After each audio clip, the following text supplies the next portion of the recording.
we started forming this really interesting friendship where we knew that there was some sort of attraction on one hand, but the other hand, it was just nice to have somebody to talk to. Sorry, yeah. This is a bit unexpected. I'm finally back from Starbucks and I decided on the classic white mocha versus the cinnamon dolce latte. There are three things that really bother me as a Starbucks snob. I did used to work for the company I'd say about, holy moly, 2014. I worked for 6 years.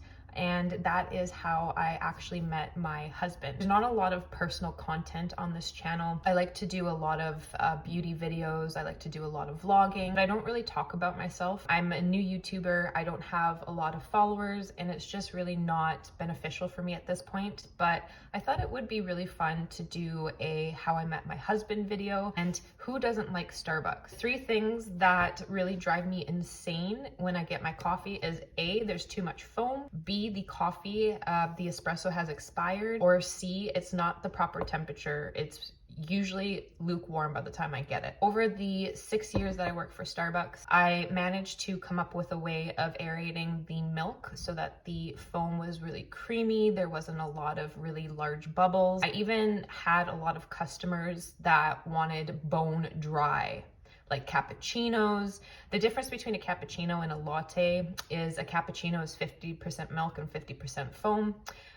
Whereas a latte is, I would say, about 90 to 95% milk and then a little bit of foam on the top. So it's really frustrating when you pay, and prices have actually increased since I was working at Starbucks by a lot.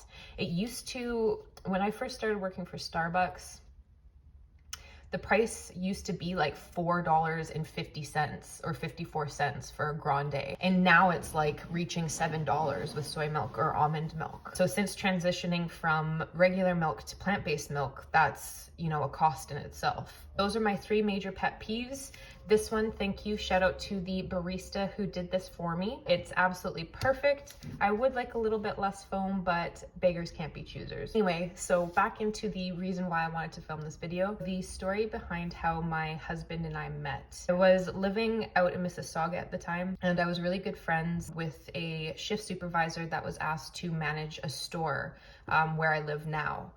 So she gave me a ring and she said, hey, you're one of my best shift supervisors. I'm being transferred over. Will you come and be a shift supervisor for my team? At that point, I was still living at home and I didn't really have a means of supporting myself except for my Starbucks job. But I thought, hey, why not? Let's give it a shot. If it doesn't work out, I can always move back home and let's start a new adventure. Sorry, I want to make sure my coffee doesn't get cold. Packed up all my stuff, moved out here, and moved into this tiny little 450 square foot coach house. No, sorry, yeah, coach house. I moved into this really, really tiny 450 square foot coach house above a garage. I didn't know anybody. I wasn't familiar with Oakville. It was a brand new start for me. Anyway, a couple months into working, this particular Starbucks customer was coming in through my drive-thru quite frequently. And unfortunately, there was a lot of young students that were working at the time and just individuals who weren't capable of making the drink to her standards. So we started talking and pretty much fell in love. Love at first sight. I love to sing. My husband sings as well. He's very musical and we're both very athletic. So she thought that our personalities would really fuse together. It would be a good match. I was dating somebody at the time. I knew that that wasn't a possibility, but I really liked her personality. She would come through the drive-thru and I would sing to her. It's actually a really, really interesting story when I look back at it. I would never have met Josh if it wasn't for her. So she really appreciated the fact that I could make a really good drink. She had a tea with half and half. She used tea bags, raw sugar. It had to be stirred a certain way. It was a lot of fun. So we built this friendship over a couple months. I would say about 4 to 6 months. I ended up breaking up with my husband. I ended up breaking up with my boyfriend. Funny enough, his name was Josh as well. I don't know why, but my history shows that I've been dating a lot of Joshes. So I'm not sure what that's all about, but so I broke up with my husband. So I broke up with my husband. She caught wind of this because obviously I told her, and a couple of the other baristas had chatted with her as well. And she started bringing him through the drive-through quite frequently. And at one point, she took his phone out of his hand, passed it through the drive-through window and said, "Hey, put your number in it." And Josh and I were just looking at each other like, what the actual F? Like, this is the most awkward situation. We're being put in a position to have to relate to each other. Like, what do we do? And I'm thinking to myself, I'm like, this guy is never going to message me back. He's not interested. I've seen him dozens of times and we haven't really connected or had any sort of spark. So a couple months go by and I start to really fancy him. And I've never told him this. I've always said that I wasn't attracted to him from the beginning because he looked like a little boy. He, had a baby face, clean shaven, just out of university. And I was like, yeah, not my type. I wasn't really into blondes. He's blonde. I really love brunettes.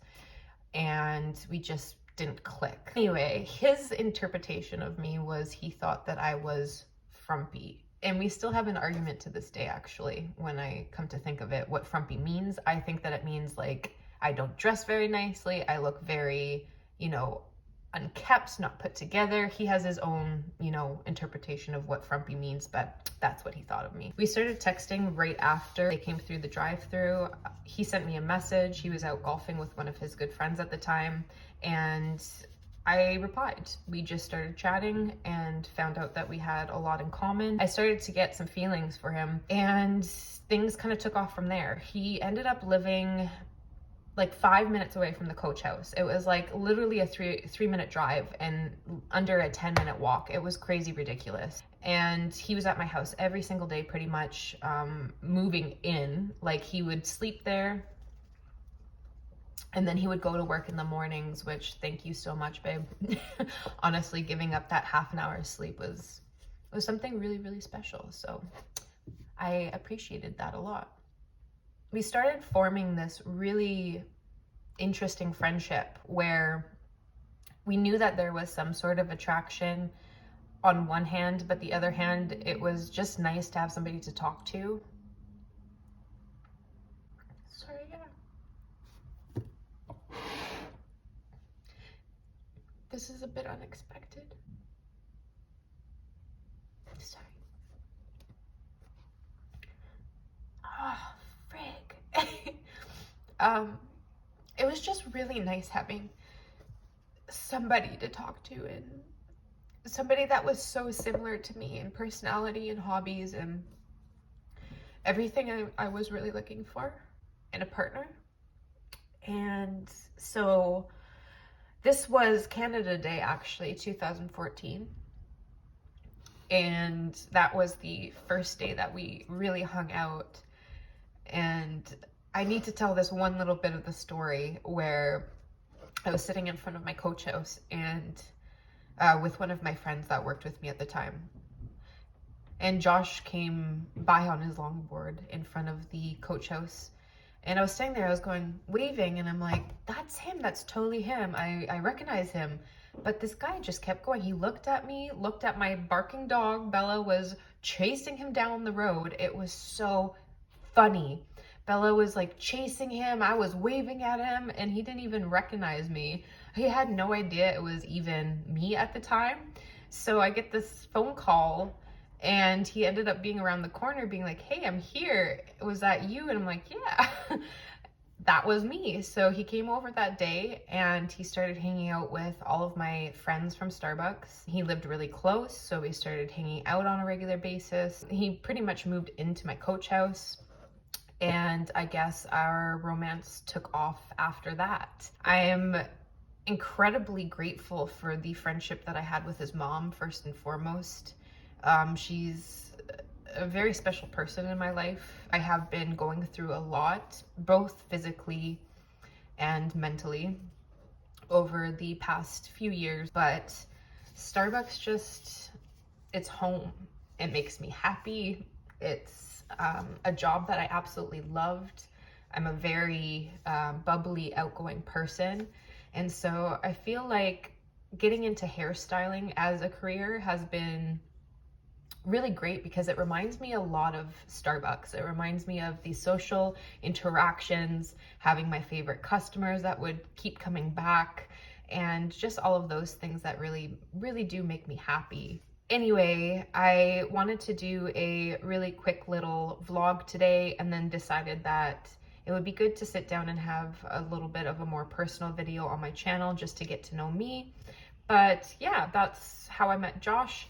I'm hoping the next video that I post that's not a vlog is going to be a sit down with Josh so that he can answer some questions, and then we can share, you know, our stories and people can kind of get to know us a little bit better. I love knowing people when they have a YouTube channel, a little bit about them and their personalities. So yeah, I'm going to enjoy the rest of my Starbucks and then see what the rest of the evening has. I hope this was enjoyable, a little bit of a sit down and chat with me while enjoying a delicious white chocolate mocha. That's it for today's video. As always, stay happy, stay safe, and I can't wait for the next one. Bye.